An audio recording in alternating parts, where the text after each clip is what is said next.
Praise the Lord. இயேசுவின் ரத்தம் ஜெயம். தினமும் இயேசு நிகழ்ச்சிக்கு உங்களை கர்த்தராகிய இயேசு கிறிஸ்துவின் நாமத்தில் வரவேற்கிறேன். செய்தியின் தலைப்பு, தடைப்பட்ட காரியங்கள் நிறைவேறும்.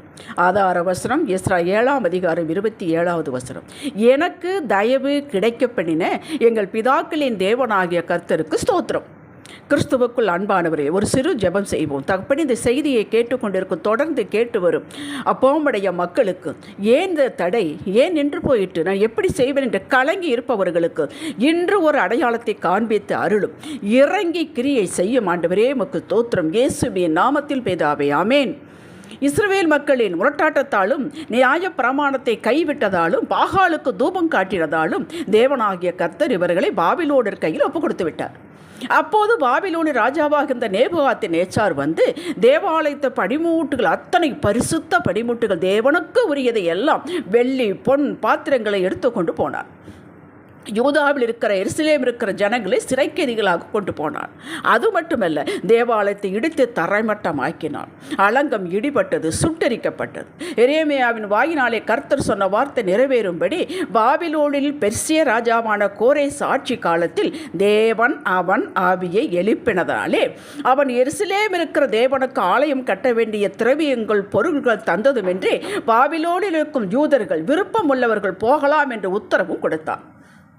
வேத பாரகனாகிய எஸ்ராவின் தலைமையில் சகலத்தை பெற்றுக்கொண்டு போனார்கள். தேவாலயம் கட்ட ஆரம்பித்தார்கள். அங்கே இருப்பவர்களை கட்ட முடியாதபடி தடை பண்ணினார்கள். இது அடுத்த ராஜா தரியு அரசு வரை தடை செய்தார்கள். பின் அடுத்த ராஜா அர்த்தசுஷ்டா ராஜாவின் காலத்தில் அந்த தடைகள் நீக்கப்பட்டு ஆலயம் கட்டி முடிக்கப்பட்டது. அப்பொழுதுதான் எஸ்ரா இந்த வாக்கியத்தை சொல்கிறான், எனக்கு தயவு கிடைக்க பண்ணின தேவனுக்கு ஸ்தோத்திரம் என்று. ஏன் அவன் தானே தன்னுடைய தலைமையில் தானே எடுத்து வருகிறான். கர்த்தரின் கரம் நம்மேல் இருந்தாலும், அவரது தயவு கிருபை வல்லமை நம்மேல் இருந்தாலும் பிசாசு தடை பண்ண முடியும் தற்காலிகமாக. அவனால் தேவ திட்டத்தை சித்தத்தை நடத்தி முடிக்க முடியாமல் முற்றிலும் தடுக்க தேவன் அனுமதிப்பதில்லை. தேவ திட்டம், உங்களை குறித்த திட்டம், சித்தம், வகுத்த பாதைகள், நிறைவேற வேண்டிய காரியங்கள் நிறைவேறியே தீரும். அல்லேலூயா. நீங்கள் பயப்பட வேண்டாம். கலங்கி போய் ஒடுக்கப்பட்டவர்களாக ஓய்ந்து போக வேண்டாம். ரட்சிக்கப்பட்ட ஜனமாகிய நம்மேல் அவர் தயவு பூரணமாக இருக்கிறது என்பதை நம்புங்கள். இரவு ராக்காலத்திலும் உண்டு, பகல் காலத்திலும் உண்டு. அதாவது துன்ப காலத்திலும் உண்டு, இன்ப காலத்திலும் உண்டு. அவர் நம்மை விட்டு விலகுவதும் இல்லை, கைவிடுவதும் இல்லை. அப்படி என்றால் அவருடைய பிரசன்னம் நம்மை விட்டு விலகுவதும் இல்லை, அவருடைய வல்லமை நம்மை விட்டு விலகுவதும் இல்லை. உங்கள் மேல் இருக்கிறது என்பது முதலில் நம்புங்கள். இருந்தால் ஏங்க எடுத்த காரியமெல்லாம் இப்படி தடைபடுகிறது, திருமண பக்கமெல்லாம் எதிர்ப்பு வருகிறது. இதை விளக்கத்தான் சாட்சியாக இந்த சரித்திரம். முதலில் ஆலயம் கட்ட சகலத்தை கொடுத்து அனுப்பினான் கோரேஸ் ராஜா. பாதை கட்டுக் கொண்டிருக்கும் போது தடுத்து நிறுத்திவிட்டார்களே. அடுத்து தரியூர் ராஜா, அதற்கடுத்து அர்த்தசுஷ்டா ராஜா. இவன் காலத்தில் தானே மறுபடியும் தீர்க்கதரிசியின் மூலமாக கர்த்தரின் வார்த்தை பெற்று அவருடைய பலத்தினாலே மறுபடியும் ஆரம்பித்து கட்டி முடித்தார்கள். ஏன் தடை என்பது வேறு செய்தி. இருந்தாலும் எத்தனை தடைகள் வந்தாலும், எதிரி கொக்கரித்து கொண்டு பார்த்து கொண்டிருந்தாலும், யாருடைய கை அஸ்திவாரம் போட்டதோ அவனுடைய கையே கட்டி முடிக்க வைத்தாரே. மிகவும் அற்புதமாக கட்டி முடிக்கவே எவன் தடுத்தானோ அவன் அருகில் கூட வர முடியாதபடி ராஜா சட்டம் போடப்பட்டு அற்புதமாய் காரியம் நிறைவேறிட்டே. அவன் வேடிக்கைதானே பார்த்தான் எதிர்த்தவன். எதற்கு இந்த செய்தி என்று உங்களை கேட்க வைக்கிறார்?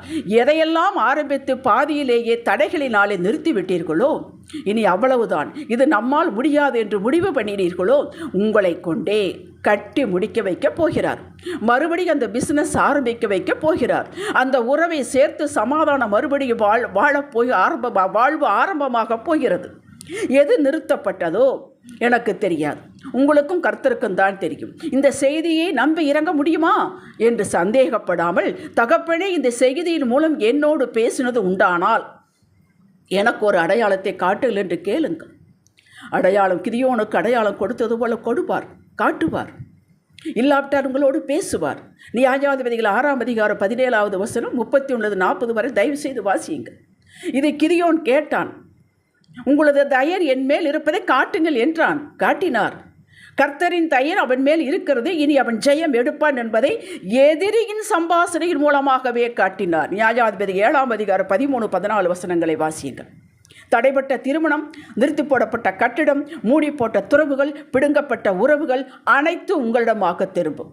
ஓடிப்போன பிள்ளை, இதுவரை பேசாமல் இருந்த பிள்ளை பேசுவான், திரும்ப வருவான். நீங்கள் யாரிடத்தில் திரும்பி போய் கெஞ்ச வேண்டிய அவசியமில்லை. கர்த்தரே அவர்கள் மனதை திருப்பிவிட்டார் உங்கள் பக்கமாக. ஆரம்பிக்கப்பட்ட காலத்திலிருந்து தடைப்பட்ட காலத்தில் இன்று வரை அவரது தயை உங்களை விட்டு விலகவே இல்லைங்க. அதுவும் அன்று விலகிவிட்டு இப்பொழுதுதான் வந்தது மாதிரி நினைக்காதீங்க. ஒரு நாளும் விலகுவதில்லை. இந்த காலகட்டத்தில் உங்களை தீர்மானம் எடுத்து அதை நிலை நிற்க உங்கள் இருதயத்தை ஸ்திரப்படுத்தி பக்குவப்படுத்தி விட்டார். ஆம், மனிதர்கள் நம்பி ஒரு காரியத்தில் இறங்கக்கூடாது. தேவகரமே மறுபடியும் ஆரம்பித்து செய்து முடிக்கும் என்ற பக்குவத்திற்கு உங்களை கொண்டு வந்து விட்டார். இதற்கும் அவரது தயை உங்களுக்கு வேண்டியதாயிற்று. அடுத்த காரியங்கள் கைகூடி முடிக்கும் வரை எதையும் தம்பட்டம் அடிக்கக்கூடாது. காதுங்காது வைத்தது போல் செய்ய வேண்டும்.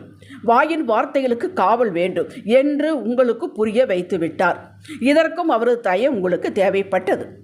மற்றவர்கள் இந்த காரியங்களை குறித்து கேட்கும்போது அவிசுவாசமாக இல்லாமல், ஏன் தடைபட்டு போச்சாமே என்று சொல்லும் பொழுது அவிசுவாச வார்த்தை சொல்லாமல், ஏனென்று எனக்கு புரியவில்லை, என்னை அழைத்த தேவன், இதை ஆரம்பித்து கொடுத்த தேவன் நிச்சயமாக மறுபடியும் ஆரம்பித்து செய்து முடித்து கொடுப்பார் என்று விசுவாச அறிக்கை செய்ய உங்களை பக்குவப்படுத்தி விட்டார். இதற்கும் அவரது தயை வேண்டியதாயிற்று. இப்படியாக நாளொன்று வரப்போகிறது.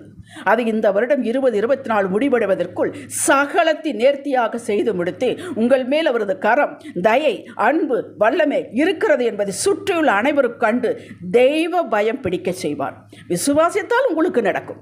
நான் விசுவாசிக்கிறேன்.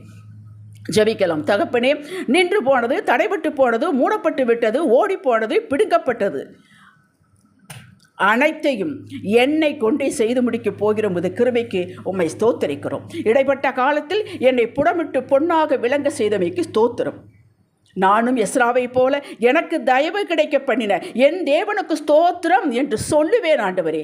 இயேசுவின் நாமத்தில் பிதாவே, ஆமென். ஹல்லேலூயா.